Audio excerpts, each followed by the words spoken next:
안녕하세요. 법률사무소 우림 나유신 변호사입니다.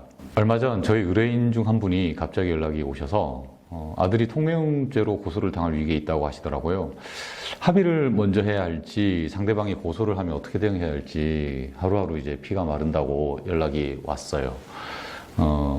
이 통매음은 요즘 젊은 세대들은 거의 다 이제 뭐 그 용어를 알고 있겠지만 부모님들에게는 좀 낯선 단어이긴 하거든요. 그래서 오늘은 통매음이 뭔지, 어떤 경우에 성립하는지, 상대방이 통매음으로 고소하겠다라고 할 때에 어떻게 대응하는 게 좋을지 얘기해 보려고 합니다. 근데 이제 그러려면 통매음이 뭔지 정확하게 알아야겠죠? 이게 이제 통신매체 이용 음란죄를 줄인 말인데요. 이제는 성폭력 범죄의 처벌 등에 관한 특례법 제13조에서 규정하고 있는데, 자기 또는 다른 사람의 성적 욕망을 유발하거나 만족시킬 목적으로 전화, 우편, 컴퓨터, 그 밖에 통신매체를 통해서 성적 수치심이나 혐오감을 일으키는 이 말, 음향, 글, 그림, 영상 또는 물건을 상대방에게 도달하게 하는 행위를 처벌하는 것입니다. 그러니까 예를 들어서 카카오톡 메시지로 단순히 욕설을 전송했다면 경우에 따라서는 모욕죄나 정보통신망법 위반죄 이런 걸로 처벌받을 수 있는데, 그게 아니라 예를 들면 신음소리 같은 거, 야한 영상이나 음담패설 같은 것을 전송을 하면 성범죄로 처벌된다는 거죠. 그래서 이 통매음의 경우에도 다른 성범죄처럼 통상 여성 청소년과에서 수사를 하죠. 근데 요즘은 카카오톡 메시지 말고도 인스타그램 DM, 페이스북, 메신저 온갖 매체를 사용하니까 조금만 잘못해도 통매음에 해당할 수 있습니다. 이 죄가 인정된다면 2년 이하의 징역 또는 2천만 원 이하의 벌금으로 처벌받는데, 이게 결코 가벼운 범죄가 아니죠. 이 벌금형도 있으니까 교도소까지 가겠어 싶겠지만, 그렇게 쉽게 말할 것은 절대 아닙니다. 통매음으로 처벌을 받게 되면 벌금형이라고 해도 결국 성범죄자가 되는 거거든요. 그러니까 성범죄자로 기록이 남는다는 거는 지금 보통 10대나 20대가 이 범죄로 처벌받는 비중이 상대적으로 높은데 성범죄자 전력이 남는다는 거예요. 그러니까 범죄 경력에 다른 범죄도 아니고 성폭력 범죄 처벌 특례법 위반으로 남으니까 나중에 사회생활 할 때 상당한 핸디캡으로 작용할 수밖에 없죠. 공무원이나 공공기관 같은 곳에 취업이 사실상 불가능하게 되기도 하고, 경우에 따라서는 비자 발급을 거절당해서 해외여행을 못 갈 수도 있습니다. 이 통매음은 공소시효가 5년이거든요. 그러니까 만약에 내가 5년 전에 전송하거나 올린 글 때문에도 처벌받을 수 있다는 거죠. 그러니까 상대방이 고소하겠다고 하면 사건이 있은 날로부터 5년 동안은 하루라도 마음 편할 날이 없겠죠. 자, 그렇다면 통매음은 어떤 경우에 성립하는지 알아볼게요. 첫째, 자기 또는 다른 사람의 성적 욕망을 유발하거나 만족시킬 목적이 중요합니다. 이게 있어야 합니다. 이런 걸 목적 범위라고도 하는데, 단지 그런 행위를 하겠다는 의도나 그런 행위를 하고 있다라는 인식, 이거 이외에도 목적이 있어야 한다는 거예요. 이 계속 강조하는 데는 이유가 있는데 중요합니다. 둘째, 전화, 우편, 컴퓨터, 그 밖에 통신매체를 통하여 내용물을 전달해야 합니다. 카카오톡, 페이스북, 인스타그램, 이메일 전부 다 포함됩니다. 셋째, 성적 수치심이나 혐오감을 일으키는 것이어야 합니다. 그러니까 단순히 욕설만 했다고 통매음으로 처벌받지는 않아요. 네, 그런데 요즘은 성인지 간수성이라는 개념으로 접근하니까 욕설도 조심해야 합니다. 우리나라 욕 중에는 이제 성적인 표현이 들어가는 욕들이 좀 많죠.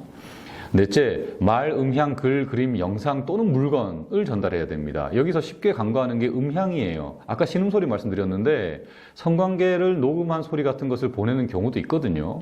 전부 다 처벌됩니다. 다섯째, 이런 내용들이 상대방에게 이제 도달해야 합니다. 대법원 판례 중에 재밌는 게 있는데요. 직접 그걸 보낸 게 아니고 그런 게 있는 웹페이지에 주소 링크를 보낸 거예요. 근데 이런 행위도 상대방에게 도달한 것으로 본다는 거죠. 그러니까 이런 웹사이트 링크를 보낸 것만으로는 사실 물리적으로 상대방이 클릭하지 않는 이상은 도달한 것으로 볼 수 없지 않느냐, 이럴 수도 있지만, 상대방이 별다른 제한 없이 그 링크를 통해서 내용을 접할 수 있는 그냥 상태가 되었다면, 그러니까 누구나 클릭할 수 있는 상태가 되었다면 도달한 것으로 본다는 거예요. 예전에는 법원도 상대방한테 화가 나서 성적 비하를 하거나 조롱을 한 경우에는 죄가 성립되지 않는다고 했는데, 2018년도에 선고된 대법원 판결에서 상대방을 성적으로 비하하거나 조롱해서 심리적으로 만족을 얻고자 한 것도 성적 욕망에 해당한다고 판단했어요. 되게 폭넓게 본 거죠. 그래서 요즘은 성적 욕망이라는 개념이 폭넓게 인정되고 있기 때문인지 2019년도부터 통매운 고소 사건이 폭발적으로 증가하기도 했고 19년도만 하더라도 1,400건 정도였는데 22년도 기준으로는 1만 건이 넘습니다. 물론 이제 구체적인 상황에 따라서 무죄가 되는 경우도 있죠.